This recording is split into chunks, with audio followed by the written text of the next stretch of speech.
Andy and Mike Griffith are fellow members of the Rotary Club of Fort Collins Breakfast, or more commonly known, Breakfast Rotary in Fort Collins. We meet at 6:45 a.m. at Ginger and Baker in Fort Collins every Thursday morning. Come and check it out sometime. So Annie grew up in the travel industry, with her grandfather delivering sightseeing tours and her dad developing a healthy freight and people-moving bus service along the Front Range, later moving into airline travel and hotel bookings. After college at CSU, Annie operated the Aggie Travel agency in Fort Collins, much of the time as a single mom. She's been to many dozens of countries, is an amazing skier, and has a wonderful and adventurous spirit. She later sold Aggie Travel to Frosch, where she still works today as an independent contractor. Mike had a long career in the practice of law, having moved to Fort Collins to partner with a college classmate almost right after law school. The firm developed into a long-running and successful practice.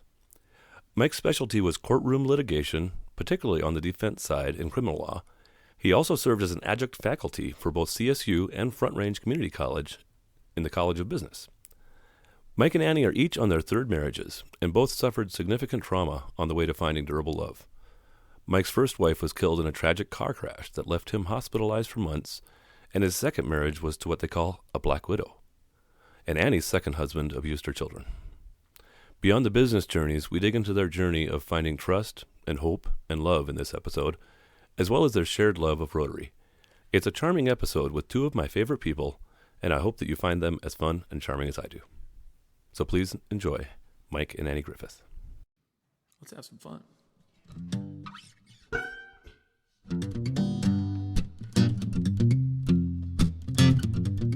Welcome to the Loco Experience Podcast. On this show, you'll get to know business and community leaders from all around northern Colorado and beyond. Our guests share their stories, business stories, life stories, stories of triumph and of tragedy, and through it all, you'll be inspired and entertained. These conversations are real and raw, and no topics are off limits. So pop in a breath mint and get ready to meet our latest guest.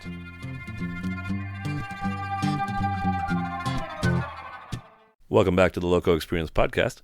I'm honored today to be joined by Annie and Mike Griffith. And Mike is a retired attorney, as well as adjunct faculty with CSU and Front Range Community College. And Annie is retired or independent contractor now with Frosch Travel, but previously with Aggie Travel here in Fort Collins, which is a longtime family travel agency. So, Annie, you're one of the reasons I was drawn to have you guys on is just your extensive travel experience. How many countries have you been to? Well, I've been rethinking. I think I was exaggerating a bit when I said 100, but I think it's probably close to over 60 or 70. So I'm very well traveled. I've traveled my whole life. My dad was in the travel business, so I grew up taking groups and tours and have evolved where we've been taking groups and tours for the past 23 years and remain to this day selling travel. Yeah. I think it's amazing that you could come from a family background of the travel business and just find the calling for yourself within that.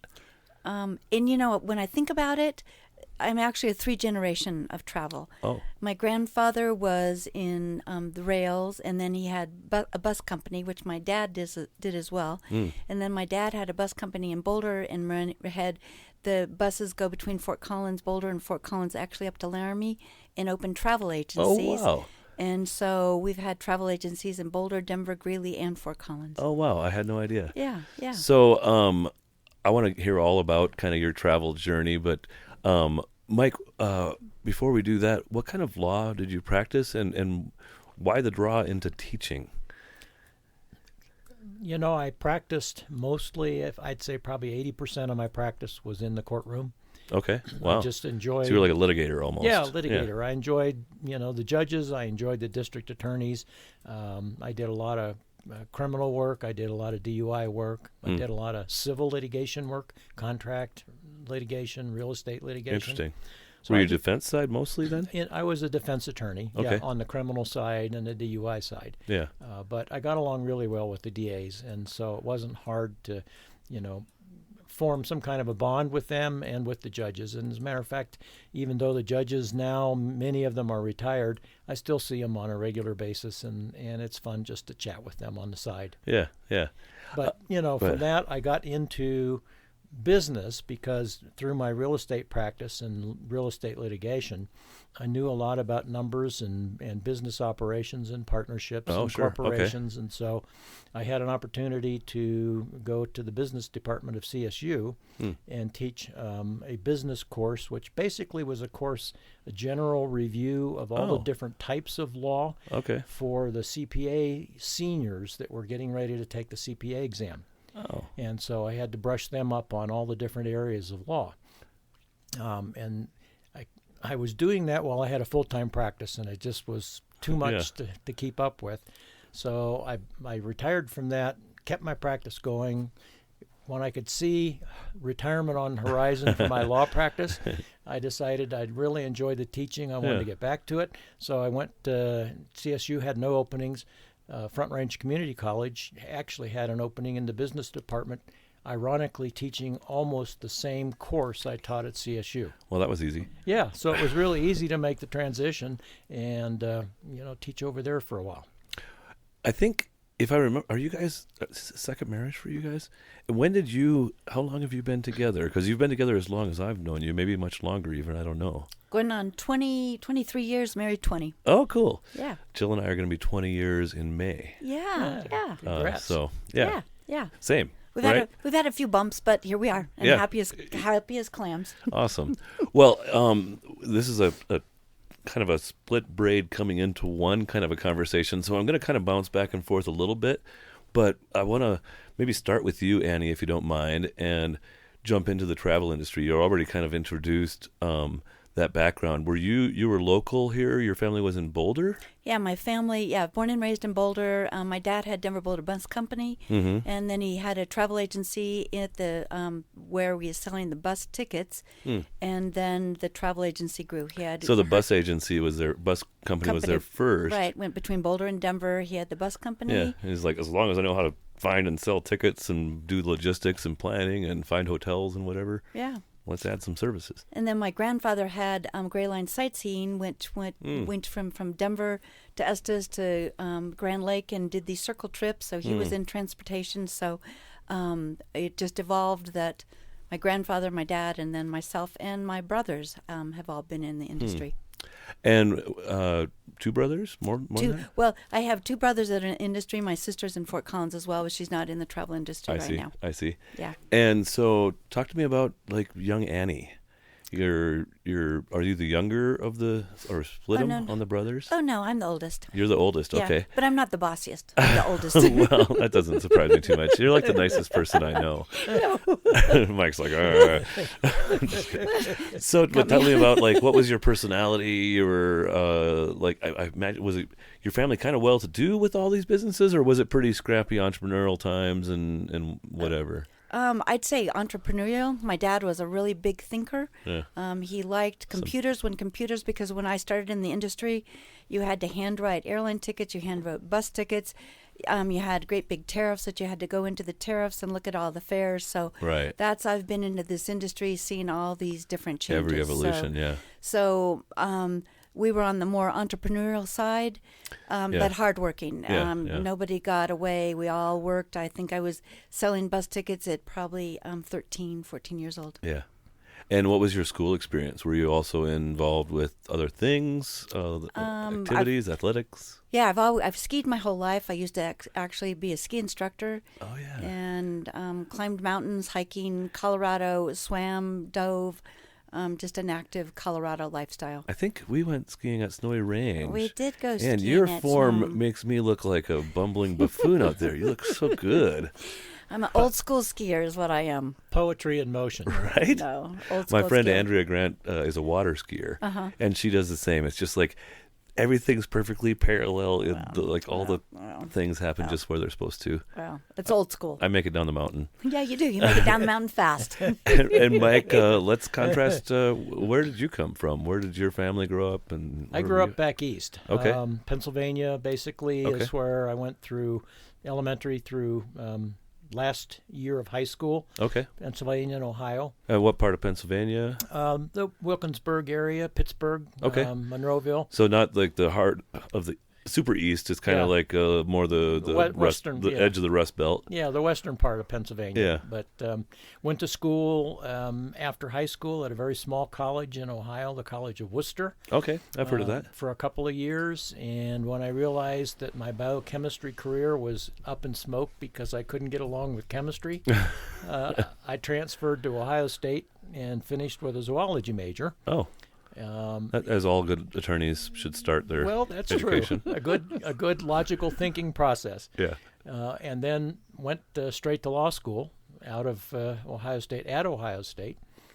Did that for a year and a half, and then Uncle Sam decided that it was time for me to serve during the Vietnam conflict. Okay.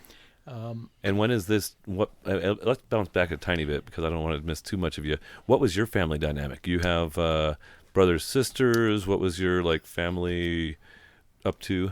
I had one older sister. Okay. I still have one older sister. She lives in Rocky Mount, North Carolina. Okay. But there were the two of us, and we were very close as kids.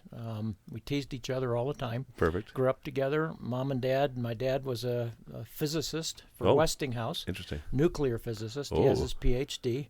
3 Mile Island stuff back then? Yeah, not quite. He was working on fusion for Westinghouse. Oh, interesting. I didn't get very far. Yeah. Sorry. Still hasn't 50 years later. My mom was a stay-at-home mom, took care of the kids and dad, and but yeah. So kind of a traditional family. family We didn't do anything unusual. My sister was looking for colleges, and she ended up at a small college in Ohio.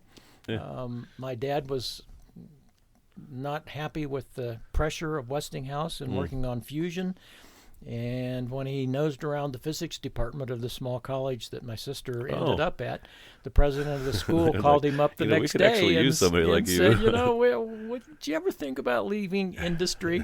And he did. So he was that's cool. hired on as the. So your sister moves over to this college, and then the whole family kind of gets dragged with her. So we got moved. My senior year of high school. Okay. I moved from a senior class of 500 to a senior class of 85. Wow. Which was quite a change, but. It was fun. We had a good time there. As I say, I went to the small school of Worcester, which was like 60 miles away from where we lived. Yeah. And then ended up at Ohio State. And what was the attraction toward law? And what, how do you go from zoology to law? I was always interested in law and history. And I took a summer school class from an attorney. It was a history class. And I ended up spending more time talking to him about the law than I did about history. And so when I could see my biochemistry career going up in flames, I decided that law school was where I wanted to be. Very cool. Annie, what was your path like into the working world? My path was a little bit different. I went to CSU. I love Colorado, and I was a native of Boulder, and I didn't want to stay in Boulder, so came to CSU. It wasn't you didn't go to state because you couldn't get into college. Yeah, I loved Colorado. I thought about going out of state, but I ended up staying in Colorado, and I went up from a lot of different degrees. I thought I wanted business, I wanted economics, and then I did this strange thing. I went to French and a teacher. I wanted to be a French teacher. Oh, and I spent. Junior year in France, in Grenoble. Okay. And loved that experience. Came home and got married and went into the travel industry. So we were in Fort Collins and had Aggie Travel, and I started working at Aggie Travel. Yeah. So. And it was like, okay, here I am. Here I am. I'm but I part can of the still family. I'm the Fort Collins branch of the family business. Exactly. Yes. And what was the business like at that time? Did you have travel agents and stuff, an office? Yeah, it was the office that's the same on 307 South College. Tap and Handle. The Tap and Handle. That was it was actually a bus depot there. So it was a bus depot / travel agency, and another part of the big bus part was the freight. A lot of freight. Wow. Instead of on trucks, they did a lot of on buses between Fort Collins and Denver. Is that right? Yeah. So there was extra space in the buses, or they actually had parts of the bus that were underneath the bus where the baggage is, just because it was going up and down between Fort Collins. Right, because nobody's got a bunch of big baggage. A lot of times it's just commuters, so there's all this space. Yeah. So anyway, so that's where learned something new today already. Yeah, it's only 5 o'clock. Yeah, 50 years ago there was a big freight department and the travel agency. So, isn't that an interesting I guess, observation on how business changes over time, just in thinking about your family heritage? You've got the sightseeing tours and the freight and the bus rides, and then, hey, we can sell tickets and travel and groups. And so talk to me about what Aggie Travel looked like when you joined the business, and like what the dynamics were of finding customers, serving them. Was it computer age already by that time? Nope. It was still a phone. You had great big huge books of tariffs. You'd call the airlines, you'd book a reservation, you'd handwrite an airline ticket, you'd validate the ticket. You had all these different validation. Did you have somebody's money? Did they make a deposit or something? Yeah, then they would give you your cash, and then you'd go to the bank and deposit the cash. So it was a totally different. There weren't very many credit cards at all. Right. And the majority of initially were the bus tickets and the freight, and then you did the airline tickets, and slowly that emerged into the tours. But it was more point to point, and at that point you got commission on every single airline ticket. Where is now, then that is what evolved with time. Where that was the main financial driver of the business, was you got 20% or 12% or like whatever. 10% on every single airline ticket. If you sold a ticket for $100, you got $10 on that ticket. Oh, interesting. So, but the airlines got wise to that. They couldn't make money. Right. And so that's where they went to. Well, and online bookings and stuff eventually cannibalized that books, as well. So yeah. We'll get into that journey a little bit more also. But, Mike, I want to learn about your getting into practice. Like, right, you kind of graduate with a law degree, and then you're like, you went to the military. You didn't graduate yet. That's right. I jumped off the train at the wrong spot. Went to the military for in Vietnam. Oh, yeah, and I started asking, so what part of Vietnam? Was this like early? Was this late? Was it like you were going to a meat grinder? What was the... It was the build-up period, 67, 68. Okay. And you were in college. You could have gotten a deferment, could you not? Well, I was in grad school. I was in law school. Okay. And yes, at that point when I started law school, there was a graduate deferment. But because of the need for people of the to go to Vietnam, General Westmoreland eliminated all the graduate deferments except for medical sciences and medical allied sciences. Oh, interesting. So I lost my deferment during my first year. Wow. And was immediately drafted because I came from a pretty rural draft board, and they were looking for everybody. Yeah. So I put that off until I finished one semester my second year. Okay. Went in January. And what was your heart like at that time? Like, were you disappointed? Were you excited? Were you nervous? I was very nervous. I mean, pretty much everybody was going to Vietnam in one form or another. I was very nervous. As a matter of fact, I had a lot of my friends from high school as well as from law school who left the country. Went to Canada or went whatever. To Canada rather than take the chance. Yeah. I tried to get into reserve units, but they were rapidly filling up. Right. So I went in as a draftee. Yeah. Took my chances. Fortunately, during basic training, I had a little Spec 4 come around, which is pretty... I don't know what that means. Well, specialist fourth class is pretty small. Okay. You're not higher up. Yeah. And he came around and asked for any science or engineering graduates, and so I put my hand up, which I shouldn't have done, but I did. I put my hand up, and he took me into a room. He said, "Fill out this paperwork, and you'll like your assignment." So I filled out the paperwork. 7th week of basic training, all the orders were coming in for everybody to go, infantry, artillery, all that kind of stuff. My orders hadn't come in. Finally, my drill sergeant, who didn't like me because I was older than he was, and he had been to Vietnam, took me to the company commander, and the company commander said, "Do you know where you're going?" I said, "I have no idea." He said, "You're going to West Point." Oh. And I ended up going to West Point to work in the hospital as a medical technologist because of my biology background. Wow. So I worked there for almost 2 years for my term of duty in the service. Came back and started and finished up law school. You were holding your breath, I imagine. I was. I assume it was active conflict by then? Yes. Oh, yeah, very active conflict. And actually, when the hospital pathologist found out I knew nothing about working in a laboratory, he said his best friend was the captain in charge of the Judge Advocate General's Corps at West Point. So he took me up and I introduced me to that person. My first question was, how frequently do you lose somebody to an overseas levy, which takes people from a stateside duty and takes them overseas at that point to Korea or Vietnam. And he said, I lose somebody, 2 or 3 people every month. So I asked the captain of the lab, I said, how many people do you lose on overseas levies? He said, I haven't lost anybody yet.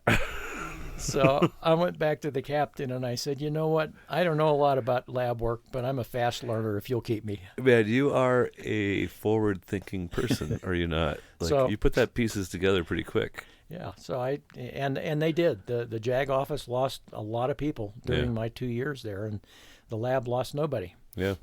So Here you are. here I am. Yeah. But yeah, We're fortunate for that. yeah. We are Well, thank fortunate. you. Yeah. So, talk to me about what happens after Army then.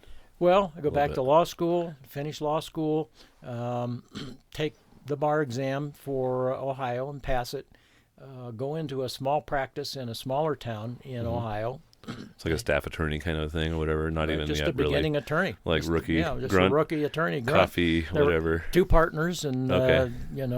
they put cases on me right away. So I ended up Nothing like handling learning cases. in the But- frying pan. I was there for about 3 years, and out of the blue, my law school roommate called me, and he was here in Fort Collins, Okay. and he asked me if I'd ever thought about leaving Ohio, which I had. Right. Who hadn't? And he said, Sorry, Ohio. Yeah, he said, well, I need help out here in Fort Collins. Okay. So I flew out, took a look at the practice, took a look at the situation, and said, you got me. And circle me a little bit. When is this in Fort Collins development history? This would have been back in 1976. Oh, 2 years after yours truly was born. Yeah. So you would beat it had started becoming popular kind of in the 70s and then kind of cooled down a little in the 80s, right? Is that what I remember about kind of the Front Range of Colorado? Yeah. Yeah. Yeah. When I moved here in January '77, Fort Collins was 50,000 people. Okay.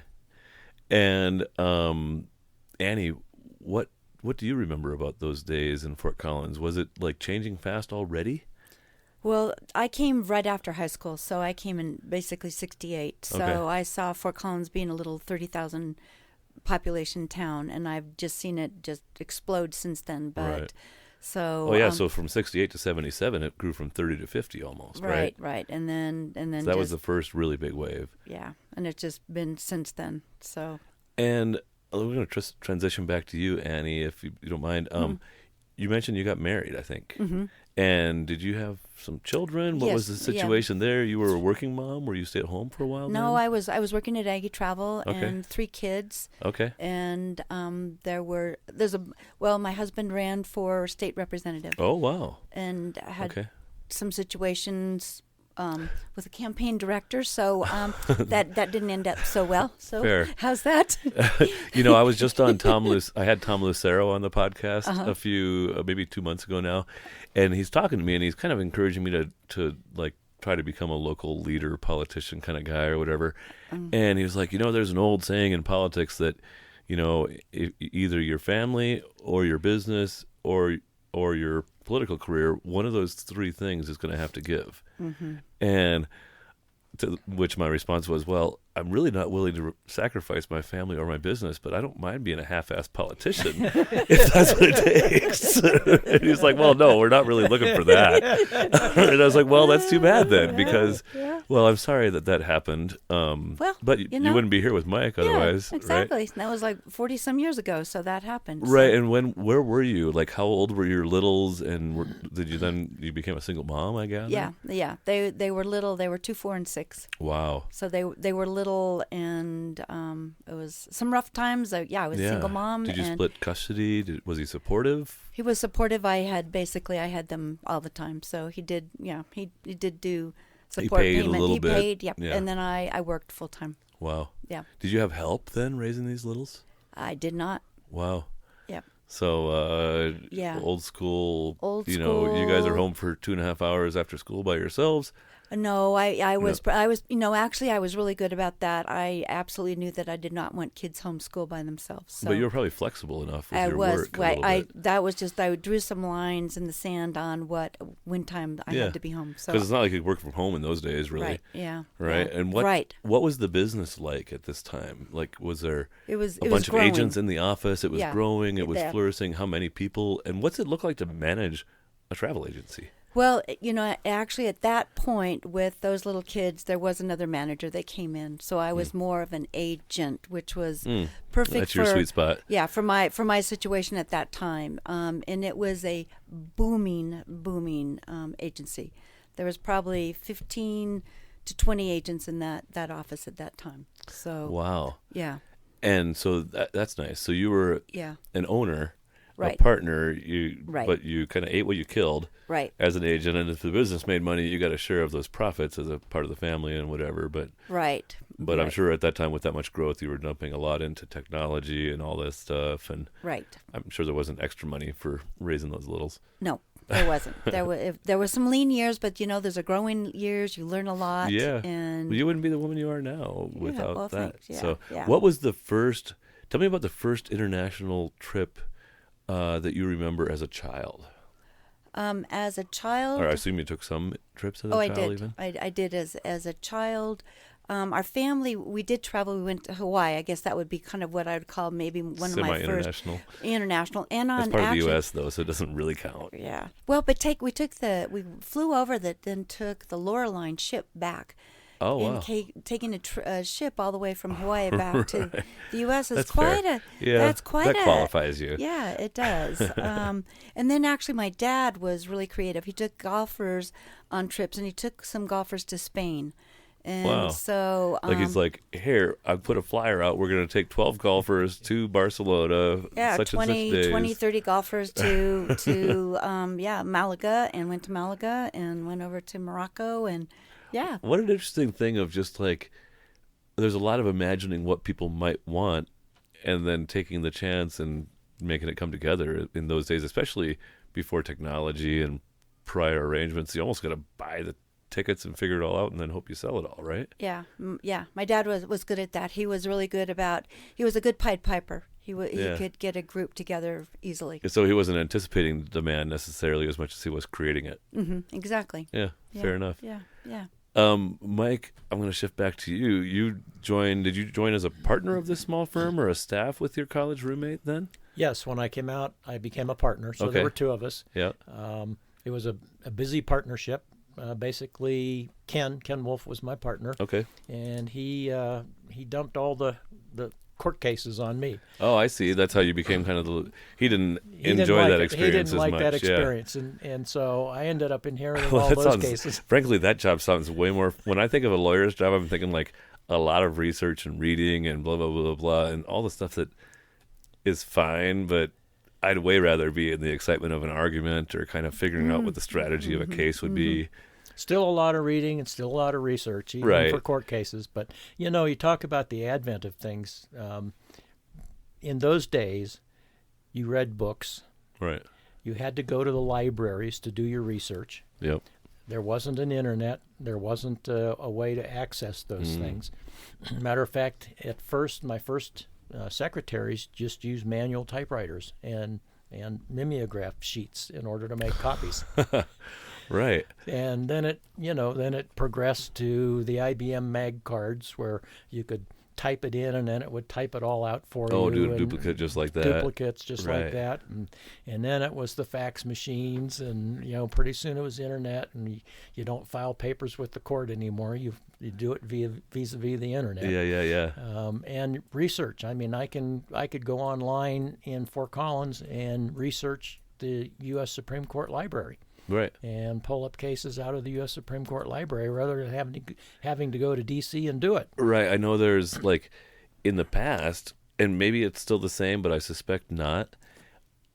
Like when you see those lawyers' offices full of books of da-da-da-da and stuff, it's because it actually in the past you needed that kind of stuff. That's true. You had to have those and you paid for them.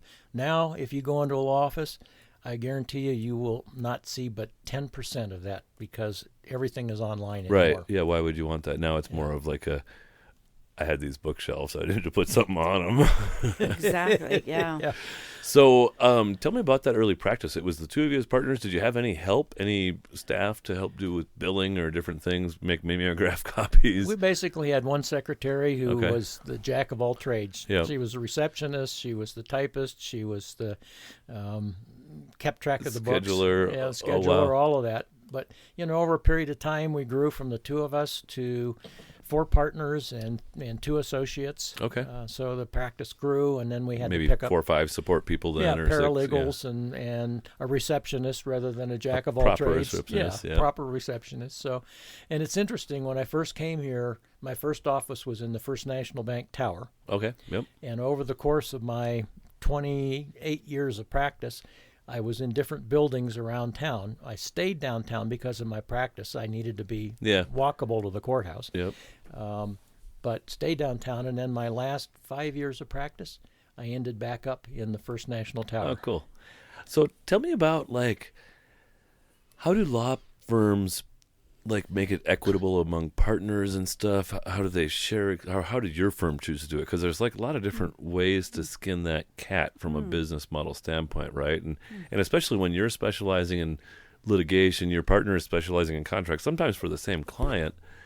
Is it all about how many hours you can claim that you worked on stuff, or is there? Yeah, how do you? There's a number of different ways that firms do it. Our firm, we decided that what we would do is, at the end of the month, your income versus the total income was the percentage of what you would pay towards the expenses for the month.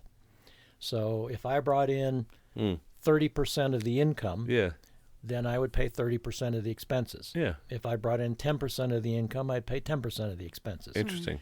And it was it balanced it out between everybody, because sometimes you'd have a really good month, and sometimes you wouldn't have a good month. Yeah, yeah. And so, did you level the expenses too? The expenses were pretty level across the board from month to month. Okay. I was thinking insurance renewal month, you're sandbagging so your partner can take on most of that expense.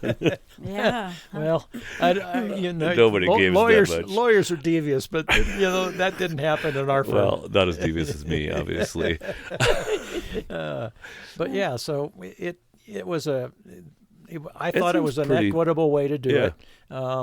The associates were paid a salary rather than that was just kind of steady overhead for the business. Yeah, steady overhead. So it worked well. Yeah, very interesting. Now, there are law firms that do it totally different than that. Yeah, there's every way out there just about in some ways, right? Not every way, but there's a lot of different ways, and there's pluses and minuses. But that sounds about as good as anything. And how did you decide who should be a partner and who needed to stay an associate, and how do you manage those relationships and conversations around that?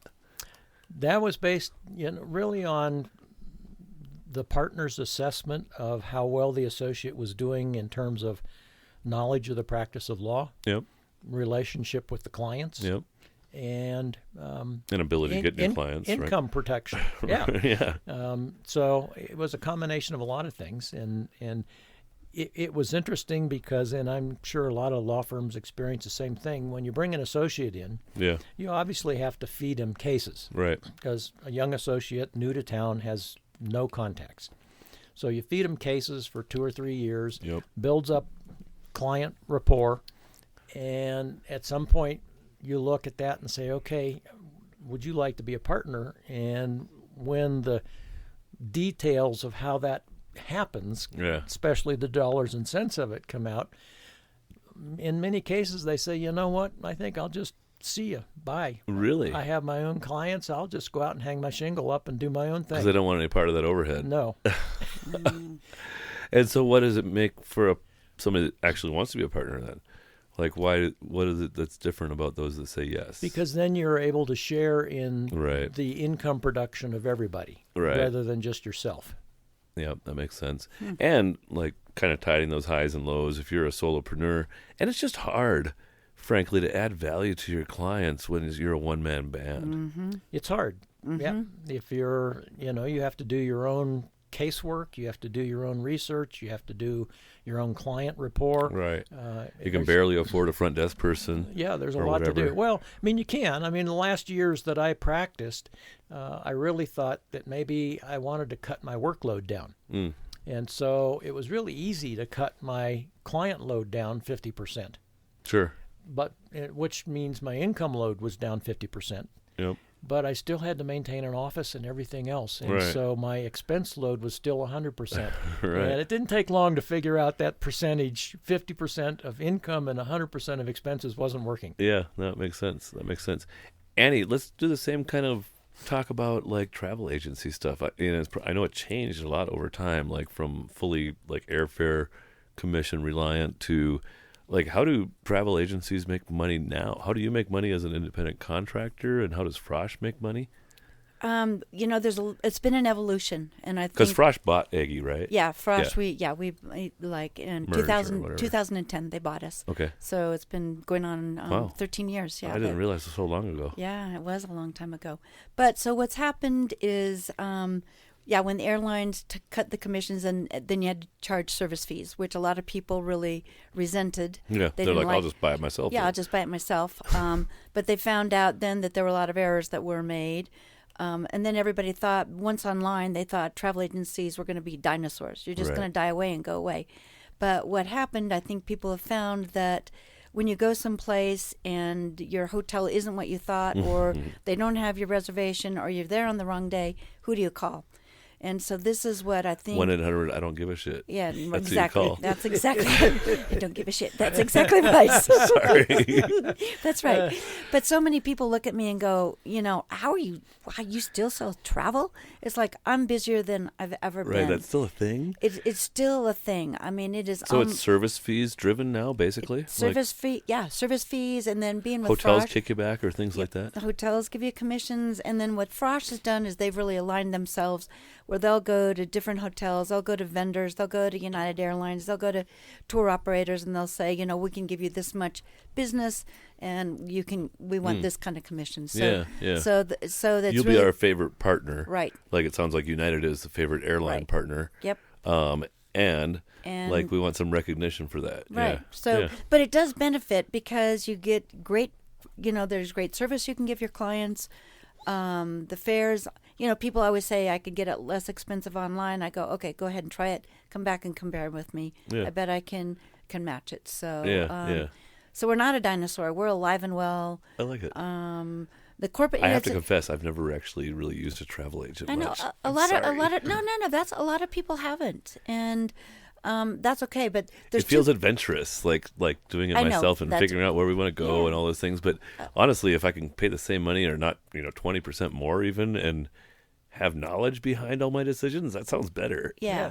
Well, and a lot of people, that's okay. A lot of people want to be adventurous, and a lot of people really get a lot of satisfaction on doing the research themselves. But sometimes if you don't have the time, Yeah. you don't really have the desire, you can call a travel agent, and they've got the passion, they've got the knowledge. Well, they the know knowledge more the than knowledge. anything. Yeah, the knowledge. Yeah, like So- Annie, I mean, she's been places, so she knows them. Yeah. She works with vendors who have been to these places that they recommend, and Right. so you're not taking a pig in the poke. You know what you're getting. Yeah, for sure.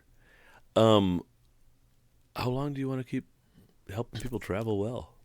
Well, I've thought about that, and people have asked me that over and over again. And I thought with COVID, okay, I think Maybe I'm I'm done. gonna retire. But I had a lot of people's vacations under my umbrella, and there was money on them, and I could not, in my conscience, just say, "Too bad, so sad." Somebody will help you when you. Yeah, maybe somebody will help you. I hope somebody will help you. I hope somebody will honor your money.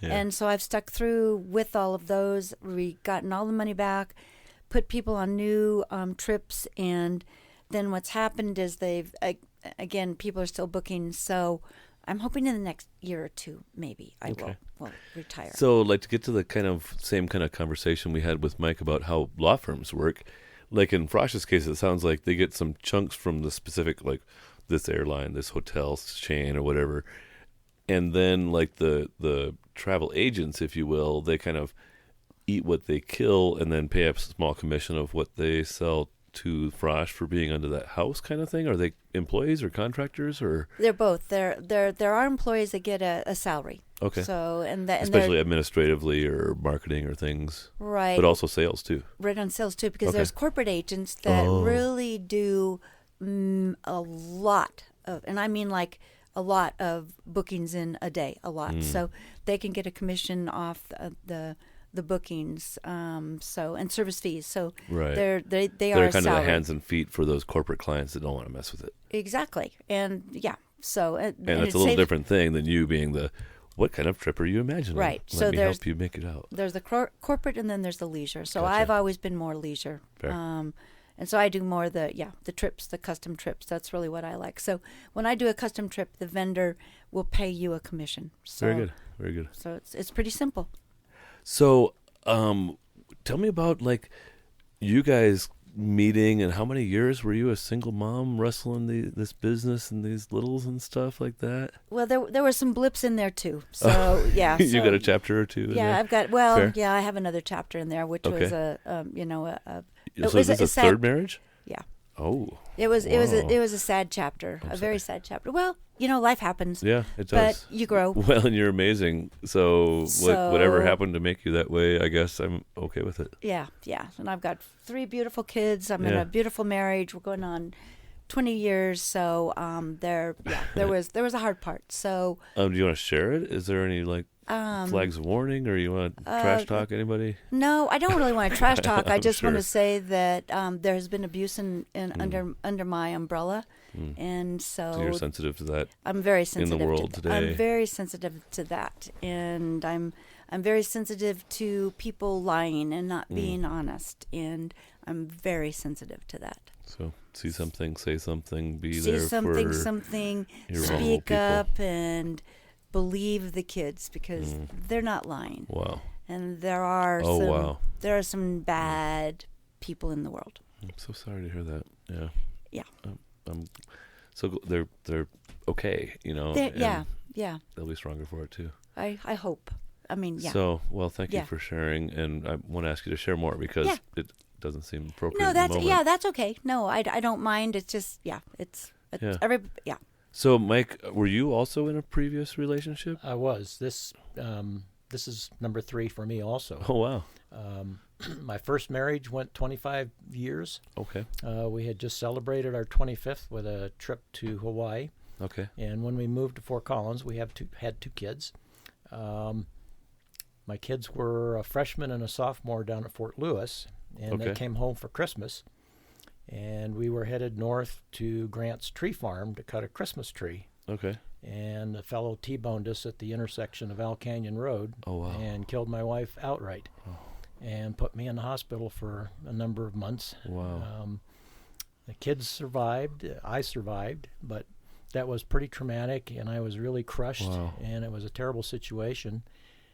Pretty quickly after that, I got bit by a black widow What? who saw the stuff in the paper and suddenly started showing up everywhere around where I was. Money chaser girl. Yes. Oh, my gosh. And ended up marrying her when I shouldn't have. Yep. Knew fairly soon that wasn't probably what I needed to be in, Yeah. but kept thinking I could change it. I've heard so many stories, unfortunately, about like vulnerable people being approached in that fashion. Mhm. I didn't Yeah. even really know that word, but Yeah. I've heard a lot of those stories. Yeah. So I struggled with that for 5 years. Wow. And finally pulled the plug on that. Did you have like friends speaking truth into your life and things like that, or like what was it that I think ultimately, because when we choose wrong in a relationship, like one of the hard things is you have to break it off, but the other thing is you have to confess to the fact to yourself that you've been a dumbass and you need to change it. Like, Yeah. and it's not always easy to No. make that confession. It's not. It's not. And not. me, I'm stubborn. I, I'm gonna fix this. I thought I could fix it. I wasn't ready to throw the towel in, even though as it progressed, my parents were not very supportive of it, and my kids were being pushed out. Right. And I could see that, which Wow. really bothered me. So in any event, that was over. I had some regathering to do, and then I ran into Annie one time. I saw one of her travel things, and she held a little thing at her office, and I went to the office, and I had known Annie before through some scout activities Okay. Yeah. and through church activities. So we weren't strangers. And at church one day I saw Annie and asked her what she was doing, and we started to date and did that for a while, and then decided, you know what, I think this is really going to work. Yeah, I think that's awesome. I have to say one thing. Please. Being a really good lawyer, when we went on a first date, he called it an exploratory meeting. I'm going, what the heck is an exploratory meeting? Just checking to see if we're on the same page here, working toward the same ends. After that black period, I wanted to make sure. Yeah. Well, I think that's... And how long had you been single at this point in time? Because your kids are probably getting older too by now. Yeah. In that conversation. Yeah, they were. I think I was going on nine years. Wow. Yeah. So you weren't too long with this second relationship. I was long enough. long enough. Yeah. Long enough. But Fair enough. Long enough to really grieve it, really see the mistakes that were made. Yeah, and be ready to wait a while before. And wait a while, made a and decision like and that again. not so sure that what I was going to do. You guys again. were both twice bitten. Well, Yeah. Once bitten by toughness, and Yeah. I'm sorry about that loss. Actually, John Shaw came by here yesterday, and we played some ping pong. Oh, and he's like, I don't know if Mike will talk about it, but he had a really traumatic yeah. car accident experience in his past, and Yeah. so, but he didn't elaborate beyond that because he's like, it's not my place to tell you. Yeah. Anyway, And, thanks for sharing and that. it's just one of those incidents where I really don't remember an awful lot from it. Yeah. I remember being in the vehicle headed north to Grant's farm. I remember looking to my right at Al Canyon Road, stopping. and I saw this black object, and that was the last I remember. Wow. And what was hurt on you? Like you said, you've spent months in the hospital. Well, I had 10 broken ribs. I had a lacerated lung, lacerated liver, broken ankle, all kinds of things. Wow, what a tragedy. Like, were you even out for weeks even, or almost? Oh, I was out for weeks from the practice. When I was finally... what did you know your wife died? Well, they had me on morphine for quite a while in the hospital because of the pain. And they backed off the morphine, and one time as I started to come out of that fog, I saw my parents at the foot of the bed and the minister at the side of the bed. Wow. And when I saw the minister, I knew something bad had happened. And that's when they told me that my wife had been killed, and You can mention her by name. Pam was her name. Yeah. That she had been killed, and Colleen had some compound fractures from. That's your daughter. Yeah, and Ben, who was the driver, didn't have a scrape. Wow. But it was pretty eye-opening at that point. But then I went home, recuperated. My law partner, who was Otis Beach, was very, very helpful in terms of taking care of my cases.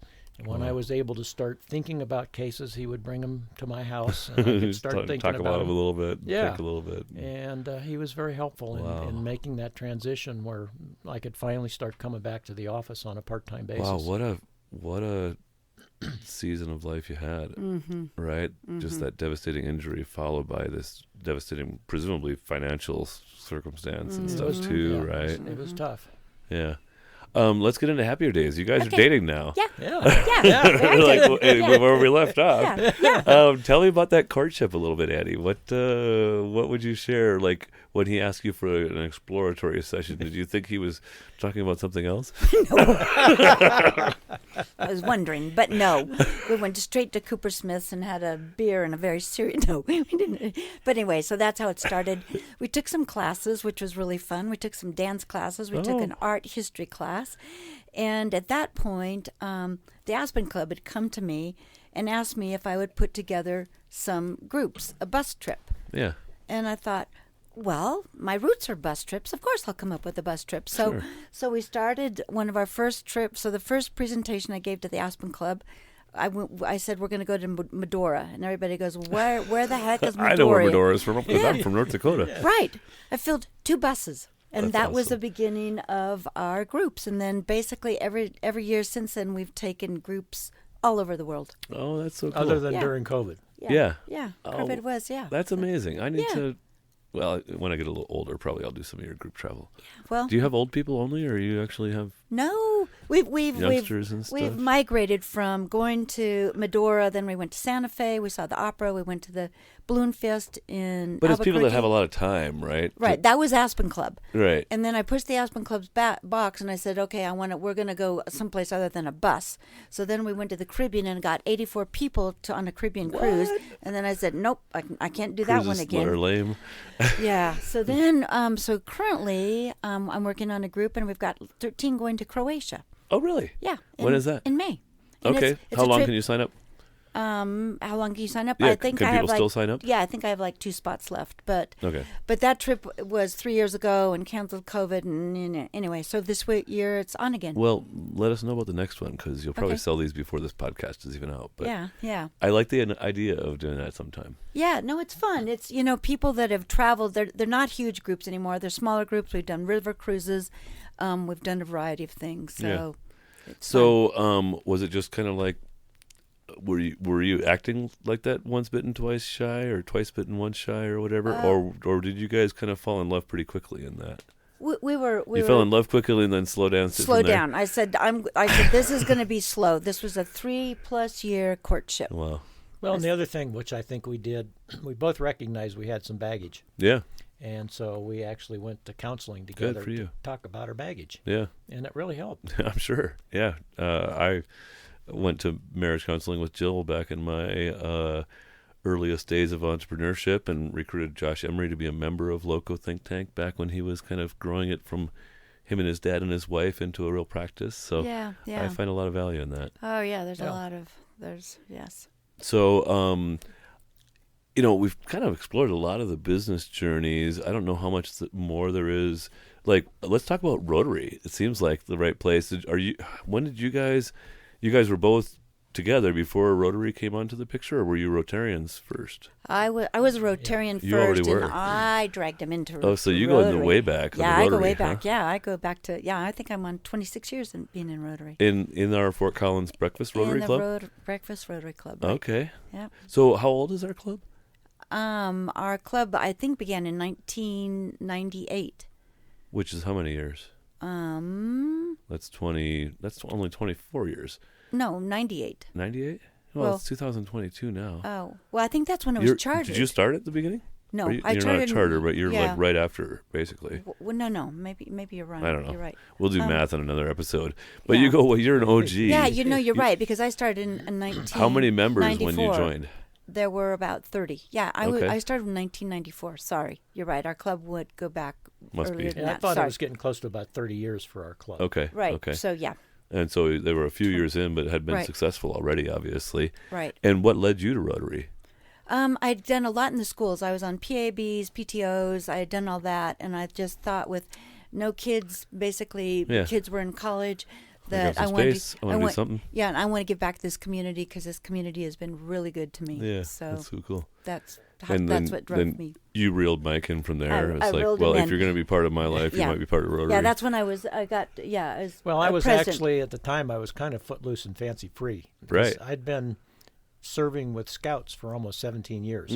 When my son was, young, we started in Cub Scouts, and I was a den leader and then a Cub master. And then when he got old enough to go into Boy Scouts, I moved to Boy Scouts and was assistant Scout master and then Scout master. And when he finally obtained his Eagle and moved on, I stayed with Scouting at the district level and became a district commissioner, and then I was head of all the district commissioners. You're like, I don't really see any higher steps in this ladder that I really want to step on. There was, and then I became a trustee. Oh, wow. So I was on the board of trustees, and then I was on the Eagle Board of Review. And wow. After about 17 years, I kind of thought, it's really time I think somebody else started to carry the reins a little bit. So I was not involved with anything other than through the church. Yeah. And Annie said, well, come to Rotary. It's a really neat organization. That's cool. And I did. I liked it, and boy, am I glad I'm there. Man, your application must have been approved in the first round. Like, he's a former Eagle Scout Master. He's done this. He's done that. He's done this. He's done that. So, what did you think when you got to Rotary? Oh, I was blown away by Rotary's work. Yeah. Both locally and internationally. But I think the other thing that really impressed me about the Breakfast Club was the camaraderie between the people. Yeah. And how friendly they were and how accepting they were and how diverse they were. Yeah. I would agree with that. That's one of the special things about that place is it's a diverse group that stays diverse and stays loving toward each other for the most part. Yeah, that's what. Yes. And where else do you have that kind of diversity And love. and together and work And work love. together? Right. Side by side. And yeah. yeah. No, it's an amazing. Our club is really, really amazing. It's got a pretty great culture for sure. It does. So you were hands-on right away. And I understand both of you guys are past Rotary presidents. Yep. Yes. Annie, when was your term? Do you remember? 2001. Okay. And Mike? Or 2001, yeah. And mine was 2008, 2009. I remember yours. Yes. I was there. You were. It was early in my Rotary journey. You were a young Rotarian. Yeah, very. I think it might have been 2008 when I joined, actually. Yes. So you might have been the president, right? Yeah. Or Wilton? No, Well, he came later. Wilton came after me. Right. So I remember the end of your term probably, and so yeah, you guys are grizzled veterans. We got 50 years of Rotary experience here in the room, just about. We do. I think you're right. Collectively. So, like for somebody who maybe I'll give this to you, Annie. For somebody that's like, I've heard of Rotary, but I have no idea. Would you like to give a 30-second or a minute and a half commercial of what is Rotary? Not just our club, but Rotary International and whatever. Is that too intimidating? No, not at all. Because I have some passions in my life, and one of them is Rotary. Yeah. Church family Rotary. I absolutely love Rotary. I think what it gives as far as the educational component, the fellowship component, and the giving back to the world component, 3 tremendous components that really make it work. I like it.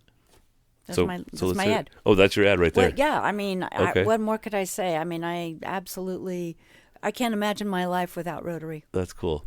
And Mike, because of your legal background and stuff, would you like to color in some of the gaps that your wife She left on like what Rotary?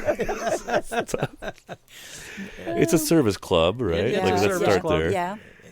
No, I think to me one of the You're awesome, Annie. Most- I was just teasing. I you. know. I got it. one of the most outstanding things to me about Rotary is the multiplication effect of your giving. Yeah. Through international when you give, and it stays there for a period of 3 years, and then it comes back, and then you can make grant applications locally that you put in so much money, the district can put in so Right, much money, yeah. international puts If our in club much puts money. in 4,000, the Yeah. district's got a fund that'll throw 10,000 in, Yeah. and then the global will throw in another 20, and all of a sudden we're doing a $35,000 project Yeah, amazing. for $5,000. Yes. Yeah. And where else can you do that? Where Yeah. where can you multiply or magnify your effect locally or internationally that beautifully? Yeah. One of the things I like to tell people about Rotary when they're underneath, because of the global influence and connection and stuff is one of my favorite things. I'm like, if you're wearing a Rotary vest or sweatshirt or a pin or something like that, like somebody at the airport might be like, hey, excuse me, can you watch these bags for a little bit? I gotta go use the restroom. That's Because so or true. if somebody stole my wallet and all my Yeah. luggage on a foreign trip, like the first thing I would do is like look up the local Rotary Club directory and see if there's somebody I can like crash with Yeah, while I that's figure true. out how to get to the embassy or That- whatever, that's right? true, yeah. I feel like Yeah. I would almost be adopted into and cared for Right. almost wherever I am. Yeah. And another component that I didn't say anything about is a student exchange. I think the student exchange program, more than probably any peace thing in the world that happens, you bring kids from all these different cultures, they live with you, they get to know you as Americans and you them as from Taiwan or France, and it just creates a camaraderie, Just an understanding. an yeah. understanding, a Agreed. love that it's hard to find another way of that kind of relationship. Well, an interesting experience. We were traveling, and I had my Rotary pin on, and we were on a public conveyance, and I was standing up because it was crowded. The guy next to me saw my Rotary pin, Yeah. and he looked at me and said, "Are you in Rotary?" Right. And I said, "Yes, I am. Are you?" He said, "I am too." And so we talked Rotary, and before I left, I gave him one of our Rotary coins. Oh, cool. And he had never seen one before. wow. And he looked at that and he said, "Oh, I'm going to have my club do this." Well, I carry a Rotary pin or I do coin too. sometimes. You do too. Yeah. I think should we do the 4-way test together? Uh-huh. Because that's Sure. what's on the back of the Rotary yeah. coin. Okay. And it's one of the reasons that it stays diverse and loving. Exactly. But it has a moral compass. Right. I know. So of the things we think, say, and do, is it the truth? Is it fair to all concerned? Will it build goodwill and better friendships? Will it be beneficial to all concerned? Yay. Yay. Yay. So, Yeah. by the way, I was just going to mention, you guys don't even know this, but you met Enrico, our Italian exchange student. Yeah. And we sent him back last week, Wednesday, and we took in Manuela from Brazil. Oh, wow. And so we have another exchange student from like the focal point of world politics in the moment. Yes. Wow. So it's been Very much interesting so. to have some insider's perspective on what's yeah. going on in Brasilia. Wow, that'd be a good these program. Yeah. Right. I should probably just have her on there. Yeah, you should. She Yeah. doesn't really know much, just what Yeah. her parents have told her and stuff. But still. It's very interesting and intriguing to me. I'm going to call a short break, Okay, and then we will come back for some of our closing segments. perfect. The Loco Experience is sponsored by InMotion, providing next-day delivery for local businesses. If you need anything delivered in northern Colorado, InMotion's flat-fee service is a great resource for your business. Delivering from the Wyoming border to Denver and anywhere in between, their clients range from small breweries to real estate companies. InMotion can deliver almost anything you can imagine. If this fits a need for your business, contact InMotion directly by emailing them at inmotionnoco@gmail.com. That's INMOTIONNOCO@gmail.com, and mention you heard it on the Loco Experience. Welcome back. So we were kind of praising on Rotary when we left. Let's talk about like what does our club do and what's coming up? Because Mike, I know, are you the creator of the idea of the Flags for Heroes thing, or you were the main mouthpiece at least? Or tell me about that. I was the main mouthpiece because nobody else wanted to take on the job.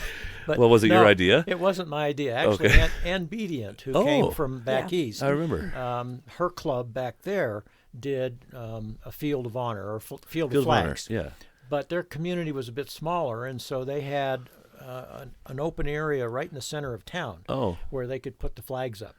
And so they did that there. And she broached the idea with our committee, and we did some exploration, asked a lot of questions, and the board decided to run with it. Yeah. And at that point, they needed somebody to be the chair. Yeah. And nobody really stepped forward, so I said, okay, I'll do it. Yeah. And so we did it. Well, you're one of, we probably have a half dozen or 10 veterans maybe in the club, and so Yes. I appreciate you taking that duty. Mm-hmm. Yeah, and it's turned out to be quite meaningful to me. I mean, it Yeah. started out with the concept of being, I'll be quite open, a fundraiser. Yeah. You know, you sell medallions and raise money. Yeah. And it didn't take long in that first Field of Honor out at Veterans Plaza with 500 flags and meaningful people putting medallions on flags to recognize that it was more than a fundraiser. Yeah. It was a very cathartic opportunity for people to express their thanks both to veterans, to first responders, to nurses, doctors. Was your first year in 2020 or 2021? I can't, or 19 even. I don't even know. We're coming up here. It would have been 2020. 2020. I'm thinking so too. That was the Yeah. first year. So the spring of 2020 Yes. when Right. like medical people and stuff like that was very much on the radar. Yes, Right. very much so. Right. And so that's why we expanded the hero piece to include first responders. Yeah, not just veterans. And not just veterans, and teachers or whoever was your personal hero. Yeah. And we did that then for 2021. We continued with that theme, and we will, if it looks like we'll do it again this year. And Oh, this isn't a good time to. We are going forward, yes? Yes, we are. When is that? It's May? It'll be over Memorial Day, Okay. the Memorial Day weekend. But get your medallions, nominate your heroes before then. And what's the dynamic for like an outsider, like a non-Rotary Club insider? How do I get involved? What do I do? Well, let me backtrack and say one thing. We're not sure we're going to do medallions this year. Okay. So that's still in the process of thinking. But how you get involved, if you know a Rotarian, you can get involved that way. Go to the website, whatever. There's a website you can go on to investigate what it's all about. So it's very easy to access information. Yeah. The committee's big enough with enough outreach in terms of marketing And it's really about recognizing and appreciating your personal heroes. Yes, absolutely. Absolutely. For example, this past year, given the situation in the Ukraine, Right. the very first medallion was for President Zelensky. He's been a stand-up guy. Yes. And That's the one you gave. That's the one I Yeah. gave. And the second one that I gave was for the people of Ukraine who refused to be buckled by tyranny. Yeah. Well, good. I appreciate that very much. And I would encourage people to really look up a lot of what Rotary Club does. We've got coming up here even our 10K raffle. By the time this podcast comes out, there'll be still time to get your chance to win $10,000 in Right. cash, and we raise money to do good causes around the community and leverage it with Rotary Foundation dollars from around the world. Right. Annie, what if some of your, I know you're the basically the social coordinator, right? Yeah, Or, and Bedient and I are, but yeah, Okay. we've had fun fellowship and what is that title? The fellowship I just chair. think I think just fellowship chair. Yeah, fair. Co-chair. Co-chair, yeah. Ann Bedient and I do it. So we just come up with kind of. Andy gave us a goal. He said, "Do you think you can come up with 12 fellowship events this year?" Yeah. Because a fellowship, our club likes each other. We like to spend time with each other. You get to know the significant others, Yeah. kids. So we came up with 12 events, and we're just Doing 'em. doing them. Is it next week is one? Yeah, next Tuesday on the 16th. Is it 17th. sold out? Yes. Okay. Well, maybe one space is left. You got space for me and Jill? Yeah, we could probably have two. Yeah, I Okay. could have two space, but it's a progressive dinner. I marked it on my calendar, and then I And you didn't. you didn't let me know. Yeah. But yeah, there's space. Tell me about the progressive dinner. Okay, the progressive dinner starts at the Walnut Creek, which is The gallery. the gallery. So you can go there and have appetizers. Then you walk from there to the regional. And I have 5 menu options that I'm going to share tomorrow with everybody. They Cool. get to choose. And then we walk from there to Little Bird, and Little Bird is open for pastries. She offers desserts and Are they tea or open that coffee. time of night usually? No, They they're open open just up for us. just for you? Just for us. Oh, yes. that's so cute because It they is. have the best pastries in town. They They do. do. And it's all downtown. It's all magic. They have all the lights on. It's pretty to walk downtown. It is really, really a fun social event. If you're listening to this, you can't come because you've already missed it, and you're not in Rotary probably. And it's sold out. But Annie does put together some of the best fellowship, thoughtful events of Yeah. connecting our club together. And so, Yeah. I guess for my part, just thank you for doing that. I love doing Please it. give me grace for not engaging as much as I should. I love the club and I want to. I'm spread thin. Yeah, a no, lot I of times. understand. Yeah. But I think it's great that it happens, Yeah. and I love that you sell them out almost every time. Yeah, I try to do a real variety. So that's what I try to offer, a variety, so it's not just aimed at one group. So While we're still hanging around Rotary, anything else that comes to mind to mention, Mike, or should we move on to our letter segments? No, I think we've really well covered Rotary and what it Cool. does and what we do, what keeps us active in it. Yeah. Let's- Well, it keeps let's you move on. young and working hard, It does, right? Like it it gives does. you something purpose fulfilling. If you're otherwise retired and all you have is golf, yawn. And But so no, wait a minute. Golf is fun. no, but if all you have is golf, it's Oh, yawn. Yes, Yeah, it is. absolutely. Yeah. Absolutely. Yeah, It no, is. I love golf too, Yeah. as much as the next guy. But No. if Yeah. all you have is golf, No, there's Yawn. golf and there's fly fishing and there's Right, there's a investment lot of club things. and there's HOA. Fair. And, yeah. and doing tennis. challenging Tennis. things with other people from different parts of the community, like you can't get that just You anywhere. can't. You Yeah. can't. That's why I just love Rotary. Cool. We always talk about faith, family, and politics in this podcast. We'll kind of do the rapid fly since we got Yeah. 2 different brains and families and maybe the same faith. I don't know. Actually, let's start there, because I think you mentioned, Annie, that you'd seen him around church or whatever. Mm-hmm. Tell me about your faith journey a little bit, if you would, and what that Yeah. means to you.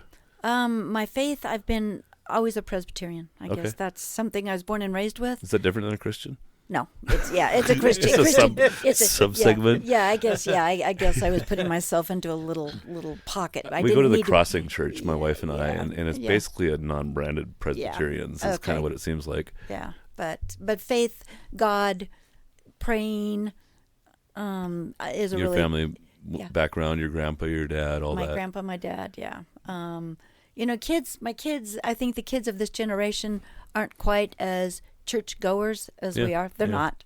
They're not. I mean, but they're all spiritual. So they're, and I just am grateful for that. Fair enough. But going to a church for me really does meet a need within me. I think you put it on your top, like you had 3 pillars, Threes, right? yeah, like yeah, family yeah. or family, Rotary. faith, and Rotary. Yeah. Yeah. Mike, same question. Like, what was that faith background for you?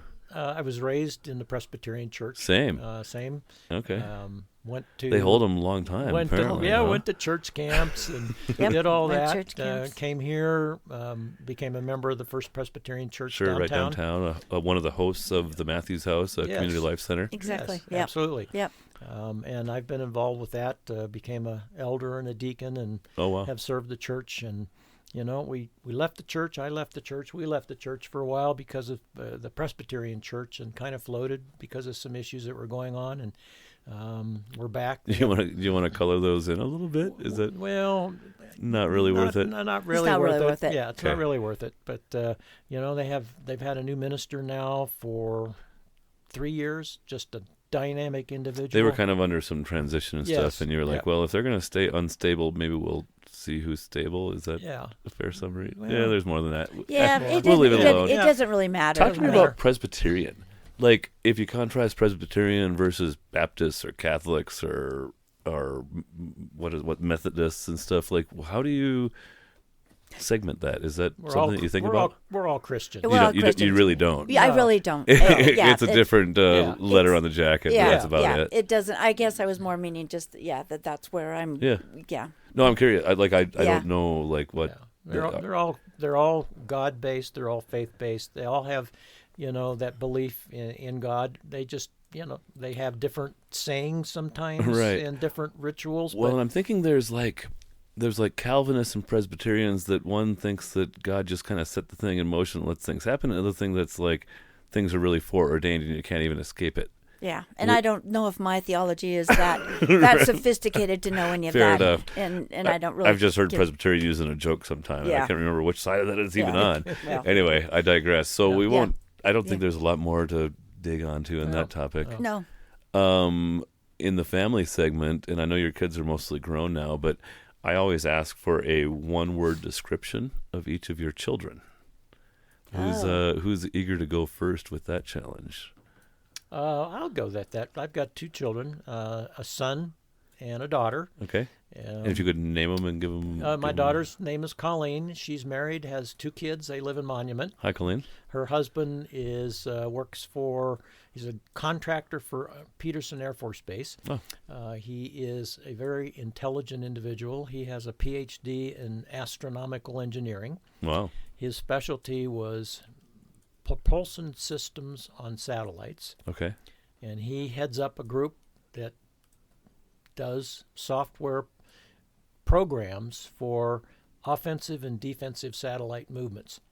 And Star Wars action. He goes to the Pentagon about once a month. And this is your son? son-in-law. Son-in-law, so your daughter's in husband. Monument. And what's your daughter's one word? My daughter's one word would be competitive. Well, she got herself a nerdy scientist as a husband. Competitive that's in a for lot sure. of things. Yeah, she I like loves it. to run. My son. Oh, wow. My son is in Coeur d'Alene Oh, and nice. is married and has 2 kids, a son and a daughter, Stephen and Aaron. Stephen is high school junior, 6'4".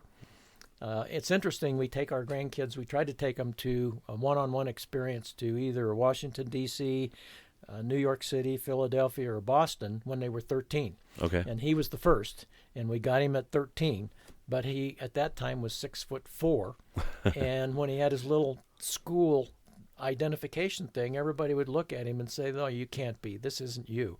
You're not that young," because he was so tall and big. But in any event, he's they live there. My son has always been a stay-at-home dad, but he's a computer techie.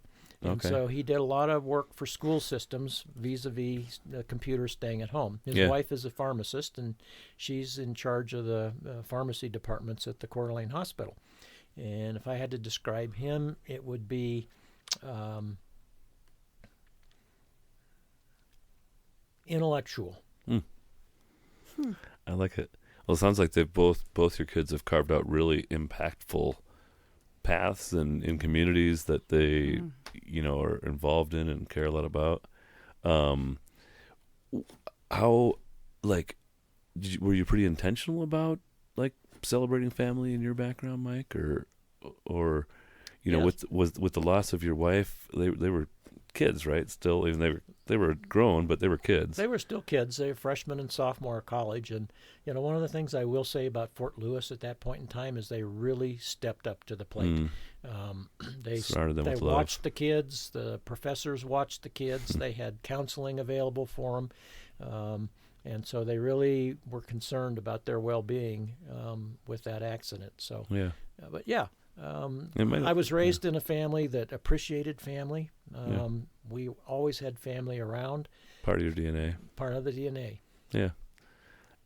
Annie, do you want to take the same path? Yeah. You got 3? I have 3. So was it one word for each kid? Yeah, one word for each kid. And we could, if you only had a couple of grandkids, I would try that, but we just might go a little too long if we try to do it all for all the grandkids. So that's what. Too. So I'm just. So one word for each kid, but you can kind of give them a quick description and shout out if you'd like. I'll do a quick description. Okay, so my oldest is Alizarian, and she and her husband live in Friday Harbor, and they are passionate about the environment, the sea, the orcas, the sea starfish. They have a film. Where is that? It's to the west of Seattle. They're the San Juan Islands. Yeah. So they're in the San Juan Islands. She's extraordinarily artistic, and so they've carved out a niche for the Salish seas, for the orcas, and what an interesting thing. The starfish. So they're an abundance of talents and giving and they're both focused on the same challenge. Yeah, they're both on the same. They're on the same challenge. So that's pretty exciting. An extraordinary woman. Talented, so that is Alizarian. They don't That's have any 3 kids. words. I know. Sorry. Where did you come up with Alizarian? I didn't. She did. Oh, she chose a different name later. With life and some of the bumps she had, she couldn't have her initial name, so she changed it to Alizarian. So it fits her beautifully. I love it. Yeah. So my middle son is Chad, and he and his wife live in Park City, and they have 2 kids. Mm-hmm. And his wife's a teacher, and he's in a startup company called Cerebel, which might be a startup company and IPO next year. Oh, wow. He's a really it's growing fast and doing stuff. And he's done a lot of work. He started all the... He's a key guy in their thing. He's a key guy. He's an out-of-the-box type of thinker. He's really smart. He's dedicated. He's had some. He calls himself an alley cat. He's a little fighter. But that's fair. Yeah. Is that his word? Is alley cat? I might call him. You know what? That's what he calls himself. Yeah, so I might call him an alley cat. Yeah, the one that you love more than any other alley cat. That's a good word. That's a good word. And then my youngest is Deanne, and she lives in Boulder. She's a professional photographer. That is getting noticed by Nikon, by unbelievable international that's pretty cool. People. International recognition. Yeah, she's quite something in this day, especially because when everybody has a camera in their pocket and there's a million photographs a second going onto the internet. Exactly. So she's consistently catch people's attention is something. Yeah, and she's a beautiful, beautiful, caring, loving woman. Fair enough. Politics is last, right? Because we already did faith, we already did family. So one of the things I was thinking when we were reading together the 4-way test is that maybe one of those 4 things that I struggle with the most is of the things we think, say, and do build goodwill and better friendships. Because sometimes I just say stuff whether or not everybody wants to hear it or not. It might be true, it might be fair, it might... etc., but it doesn't always build goodwill in a diverse organization or whatever. So I don't know what you want to do with that, but I thought I would throw it out there as an initial conversation starter in the realm of politics, because we talked a lot about Rotary, and if you're going to clump together diverse groups of people, you're going to have some politics here and there. I'm going to start this one because this one I've really thought about lately, and I read a book. And what is the book called? Blink? No, not Blink. God, it's going to come to me in a second. But one of the tenets of the book is that many times you're in a stream, like a river, and the river's got a really deep riverbed. And many times you get in that riverbed, and that's the only way you want to go. You want to be on the Colorado River, and you want to go just one direction. All the way to the ocean. All the way to the ocean, that's it. You don't want any tributaries. You don't want anybody else coming in. and I was in it. They liken that to many times in politics, that you're just that riverbed, and the deeper you get in that riverbed, the more you're sunk in those. Your channel sinks, yeah. So what I'm really trying to open my mind to, I'm more of a conservative personality. That's the way I've been raised. I'm a small entrepreneur. I'm a little business person. Small government, small regulations, exactly. Small tell me what to do. Right. That's more my mindset. But I don't want to be so stuck in my riverbed that I don't let tributaries come in and enlighten some things me and into feed your... some other things. So I'm trying to be open to that. So that's where my politics are standing right now. Fair enough. And I would agree with that. I think I'm an unusual attorney because most of my brethren are very, very liberal-minded. Yeah. I tend to be more conservative. Yeah. Was that a thing during your law career? Well, it was, because in several times I did run for political office. Oh. I ran for city council here in Fort Collins. Okay. I also ran for the mayor of the small town that I originally started practicing in. Oh, really? Oh, wow. So you've been politically active. So, well, in not some really. ways. In some At ways. least politically curious. Yeah, curious. Because you were young when you ran for city council in that Yes. little town way back when. Yeah, so I've always been of a conservative bent. Mm-hmm. It poses some interesting questions with my brethren in the law profession because they're more on a liberal side. Yeah. And so but to me, what that does is that provides really fertile ground for great discussions. Yeah, yeah. And when you open your mind and you listen to what somebody's saying and then pose a different way to approach that same thing from a discussion level, without being emotional, without being angry, without calling names. Yeah. It's really interesting what you can learn. Totally. It was one of my favorite things, was having deep, long-running conversations with people that disagreed with me. Yeah. They're hard to find anymore, but I still enjoy them a lot. It looks like I won't really find it here. Well, are you going to do Braver Angels? Or are you going to attend the Braver Angels? I should, yes. Yeah. Let's talk about the Braver Angels. Yeah. That's February Coming 9th. up in February. February 9th, so 3 this will hours. probably be coming out, and it's the Rotary Club is kind of sponsoring a thing to be willing to engage in the idea, diversity, equity, inclusion. Yeah. People from different perspectives Yeah. at the same table, learning how to talk to each other and listen to each other without casting stones. Yeah. With inflammatory subjects. Right. And we have to talk about inflammatory subjects. Yes, we do. So which inflammatory subject would you like to talk about right now? While we're still in the politics segment. Should we talk about DEI? No, I think, well, to me, I think a really inflammatory one is what's going on at the border. Right. 100%. I mean, it's terrible. I was listening to Ben Shapiro the other day, and he's like, and so they keep calling it a situation on the border, and clearly it's not a crisis. A crisis is when one busload of migrants gets sent to somebody's, to Mount Vernon. A situation is when 5 million illegals have crossed the border in the last 24 months. Yeah. Or like the last visit to El Paso that our president did, where he got to see a totally sanitized border, where there weren't any immigrants sleeping on the streets or doing all the things. There was a meme on the Twitter where it was like El Paso before Biden's visits, and it's like this crackhead dude with missing teeth and stuff, and then El Paso at the time of Biden's visits, it's like this underwear model, Yes, absolutely. So they're liars. They are. Not Biden per se, although he is, but the media is such liar, pants on fire these days. It is, and that, right there, the media. That's an inflammatory situation right there. Just the media. Well, and all of a sudden, truth? Elon Musk in the last 2 years went from being a hero to being a terrible person because he wants to have free speech on Twitter. Exactly. Apparently, absolutely. What an asshole! The media thinks he's terrible. Right? That's because he's going to expose a lot of what's been going on. Yeah. I know. Yeah. So I think Braver Angel is going to be an interesting evening. Yeah. So both of you guys, I would say, are kind of in that. I'm conservative, but there's no reason for me to hate you because you are not. Exactly. No. Yep. And there's no reason for you to hate me. Exactly. If I'm conservative, So that's kind of You just have to listen to people.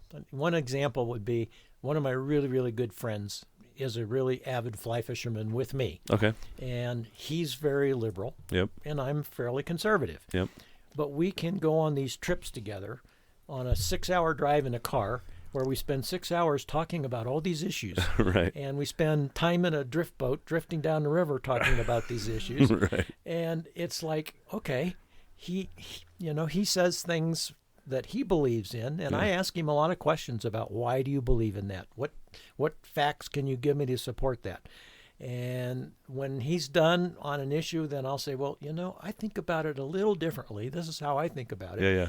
And we talk about that, and I give him all the facts and everything else. And at the end of it, I look at him and I say, David, you've given me some really interesting things I didn't think about.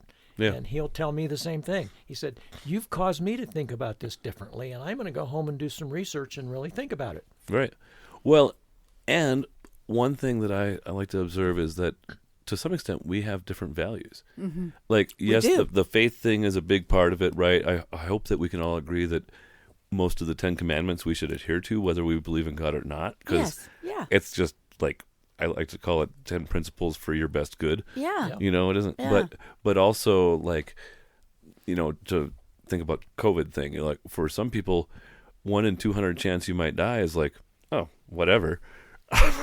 For other people, 1 in 200 chance you might die is like, oh my God, I'm not leaving my house for 2 years. Right. And you dare come into my house without your mask on. Yeah. That's true. Right. And so and that's not, like, you can't program that kind of a No. values difference in, and that has nothing to do with your faith or not faith or things like that. It's just Yeah. like, oh, just a 1 in 200 chance. I'm Yeah. good. Yeah. I'm gonna go on a bus trip. 80 other people get on go on a a plane. trip. Well, go on a plane and go breathe 500. Yeah. Fair enough. Yeah. Anything else in the political realm that you'd care to share, or we feel like we've tossed that around just enough? Yeah, I just try to be well-read. I try to read things. I try to read from multiple Many sources. That's the thing. I Yeah. really try to, and I don't like being accused of reading one thing or only watching Fox. That's where my ire gets when somebody labels me. It's like, I think give me a Confucius chance. said a good understanding requires many sources. Yeah. Yes, Okay. absolutely. If he didn't, Yeah. he should have. Yeah. You Yeah. should have. Exactly. So yeah. So there. That's Very my thought on good. that. Have you guys thought about your loco experiences? Like, that's that crazy moment, situation, week that you'd like to share more about? Well, I don't know if it's a loco experience, but the one that popped to my mind is when I first came to town. Okay. And one of my first civil lawsuit cases in town was with an attorney who had been here quite a while, Ellery Wilmarth. Okay. Most people recognize that What's name up, Hillary? Yep. because he was quite a well-known attorney. He was a very good attorney. Okay. I was just a young whippersnapper. Right. We had a civil case together, and he kind of said, Mike, if you want to settle this case, this is how you're going to settle it. And I said, no, Ellery, that's not right. I think we can do better. Yeah, we can do better than that. He said, no, we can't. So I said, okay, we'll go to trial. So we went to trial, and the judge, it was a trial to the judge, and it was Judge Ball, who was a really, really neat guy, older judge. And so we're in his courtroom, no jury, no nothing. Mm-hmm. We're arguing, and the witnesses are testifying, and I'm jumping up and objecting to, because it wasn't right, and my witnesses are testifying, and he's jumping up and objecting because it, Yeah. Finally, Judge Ball said, time out. And he pushed his microphone away so the microphone wouldn't pick up any of the discussion. He Right. said, you guys come up to the bench. And we got up to the bench, and he looked at Ellery, and he looked at me, and he said, do you guys think I'm stupid? And we looked at him and said, well, why? He said, because you're acting like a bunch of idiots. He said, you don't need to jump up and object to everything under the sun. I know what's proper and what's not proper. And so we went back and we finished the case rather quickly after that.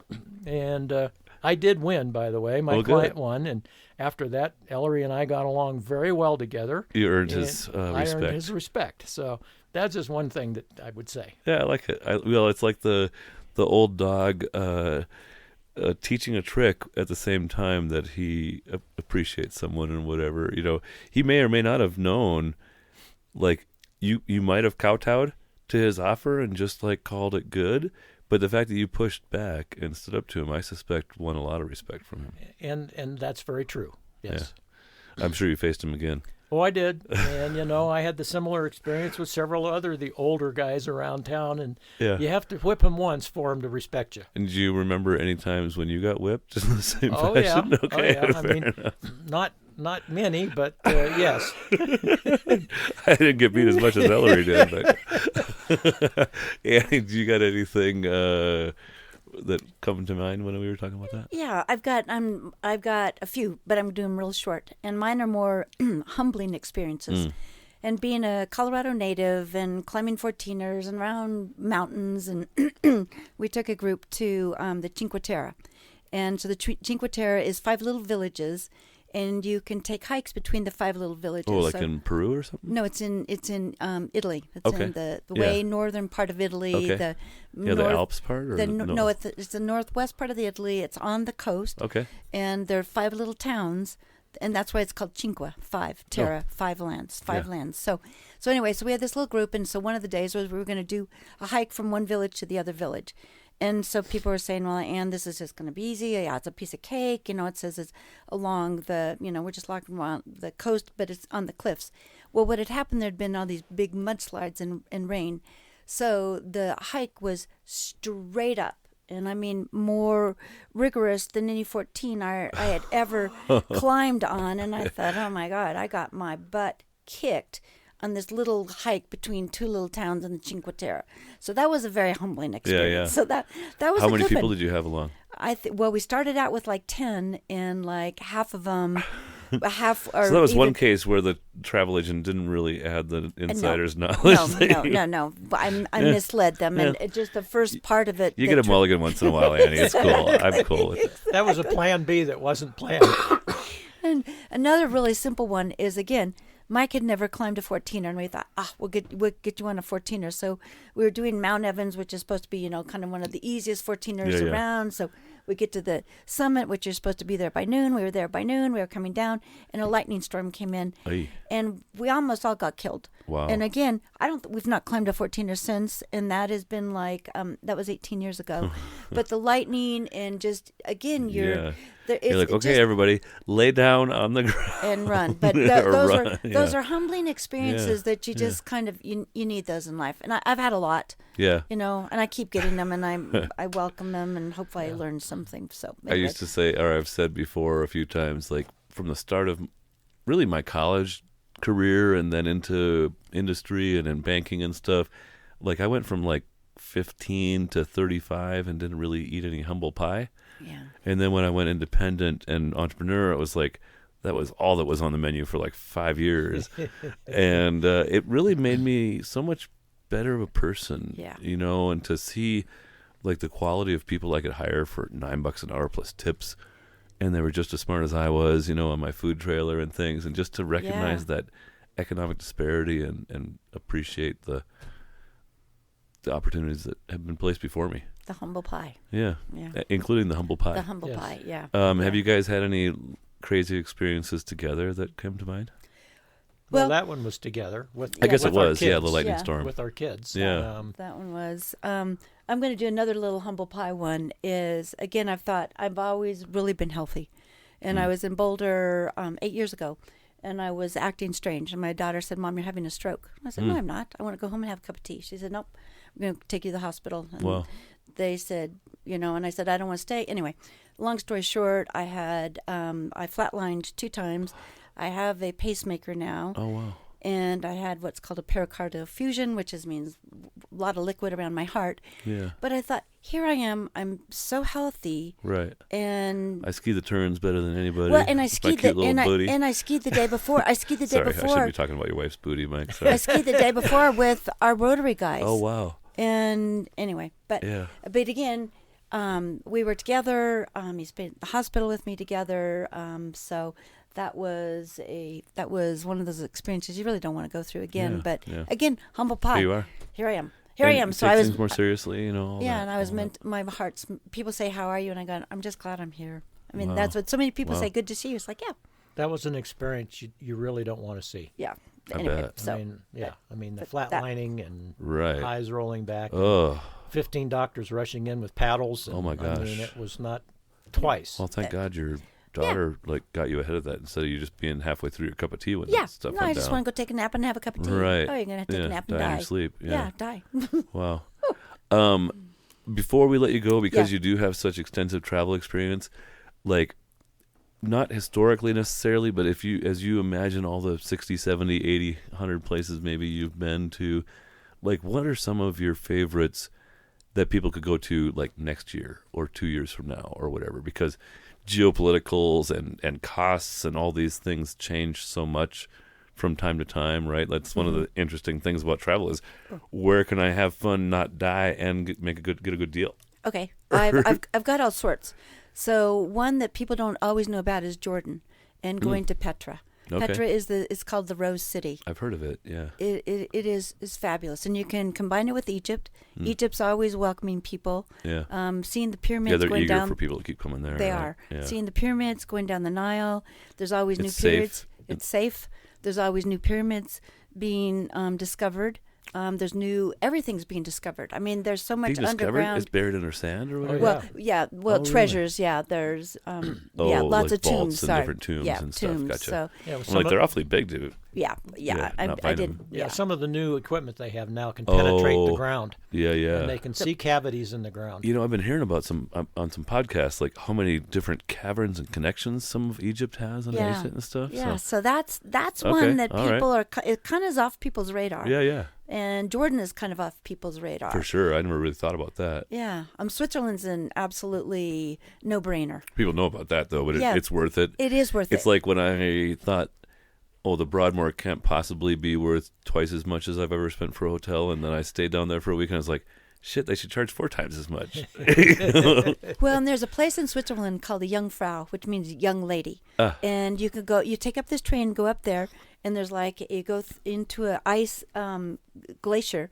And it's like you're at a James Bond place. I think some of James Bond's movies have been photoed there, but that's something that is, Very striking. very striking. Mike, have you been traveling quite a bit now? With Like- Annie, yeah. like since yeah. you guys got together helping, and even helping our groups. since you I retired. was so fortunate to be able to go along because I count noses and slept bags. right. Annie puts the trip together. Right, you got the but easy work. I got the easy work. But now one of the places I'm in love with and would go back to in a heartbeat is Costa Rica. I mean, it's a beautiful place to visit. The people are friendly. The food is good. You can go from mountains to beaches to jungles. I It's agree. It's a great Myself place. and a group of about 10 went down there back in 2012, I think. Yeah. And we all came back, and without talking about it, we all individually researched how to move to Costa Rica. Yeah. Like it was I know. so A lot. welcoming and just and not rich. You know, we were riding old bicycles to the I next know. village down and stuff, Yeah. and I kind of want to live that way. I know. I think a lot of people do. A lot of expats are in Costa Rica. For sure, for Yeah, sure. Yeah. Well, you guys aren't peddling anything. I guess just Rotary. If you want to learn more about Rotary, you can look it up with your Google Rotary International if you're not here in Fort Collins, or if you want to find the best Rotary Club in Northern Colorado, it's the Fort Collins It's Breakfast Club. There you go. Clearly. And Clearly. you can find that. And any last words of wisdom or a favorite phrase, Mike? No, this has been fun. Thank you for doing this. I've enjoyed it. Good. I'm glad. I have too. Thank you so much. Well, thanks for It's a being treat. great givers to the community and to our club and for taking the time to be here today. Oh, thank you. Godspeed. Yeah. See you next Godspeed. time. Godspeed. Yeah. Yes.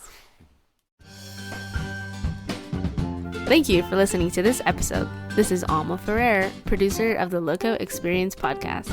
If you enjoyed this program and would like to support the show, please share it with your favorite people and leave us a review. To see upcoming guests, behind-the-scenes footage, and more, follow us on Instagram, Facebook, and LinkedIn at The Loco Experience. Subscribe to never miss the latest interview, and until next time, stay loco.